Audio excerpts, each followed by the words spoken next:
आगे बढ़ते हैं, खबर दें आपको। जुल्फिकार भुट्टो फांसी केस में सदारती रेफरेंस सुप्रीम कोर्ट में समाअत के लिए मुकर्रर। चीफ जस्टिस की सरबराही में 9 रुकनी लार्जर बेंच आइंदा हफ्ते केस की समाअत करेगा। Justice Sardar Tariq Masood, justice Mansoor Ali Shah, justice Yahya Afridi bench में शामिल।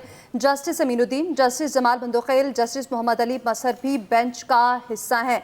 जस्टिस हसन असर रिजवी और जस्टिस मुसरत हिलाली भी 9 रुकनी लार्जर बेंच में शामिल हैं। जुल्फिकार भुट्टो फांसी केस में सदारती रेफरेंस में सुप्रीम कोर्ट में समाअत के लिए मुकर्रर। चीफ जस्टिस की सरबराही में 9 रुकनी लार्जर बेंच आइंदा हफ्ते केस की समाअत करेगा। Justice Sardar Tariq Masood, justice Mansoor Ali Shah, justice Yahya Afridi bench में शामिल हैं। जहांजेब अब्बासी हमारे नुमाइंदे, उनसे मजीद तफसीलात जानते हैं। जहांजेब अब्बासी, मजीद क्या तफसीलात सामने आई इस केस से मुतालिक? देखिए, जुल्फिकार अली भुट्टो के अदालती कत्ल की जांच के लिए एक रेफरेंस जो पाकिस्तान पीपल्स पार्टी की साबिका हुकूमत साबिक सदर आसिफ अली जरदारी की जानिब से सुप्रीम कोर्ट में भिजवाया गया था, उसको अब बाज़ाब्ता तौर के ऊपर दोबारा समाअत के लिए मुकर्रर कर दिया गया है। चीफ जस्टिस काजी फाइज ईसा की सरबराही में ये 9 रुकनी लार्जर बेंच है जो 12 दिसंबर को इस केस पर समाअत करने जा रहा है।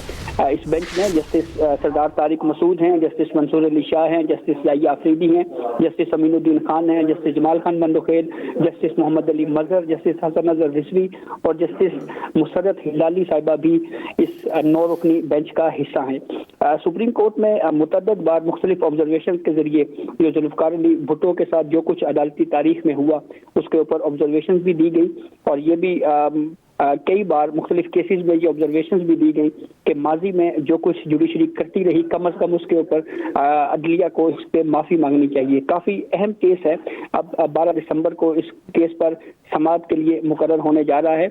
जब आगाज में ये रेफरेंस जब समाअत के लिए शुरू हो रहा था तो उस वक्त एक मौका के ऊपर पाकिस्तान पीपल्स पार्टी की जानिब से ये दरख्वास्त जरूर की गई थी कि हमें इस प्रोसीडिंग की वीडियो रिकॉर्डिंग की इजाज़त दी जाए। उस वक्त टेक्नोलॉजी इतनी एडवांस नहीं थी, सुप्रीम कोर्ट ने इस इस्तदा को रद्द कर दिया, लेकिन अब हमारे सामने प्रैक्टिस एंड प्रोसीजर कानून जिसको लाइव दिखाने की मिसाल मौजूद है। तो ऐसी सूरत हाल में अगर पाकिस्तान पीपल्स पार्टी इस प्रोसीडिंग को भी लाइव दिखाने की अगर कोई दरखास्त देती है तो मुमकिन तौर के ऊपर इसकी कार्रवाई भी बराह रास्त नशर हो सकती है। जी, बहुत शुक्रिया आपका जहांजेब अब्बासी।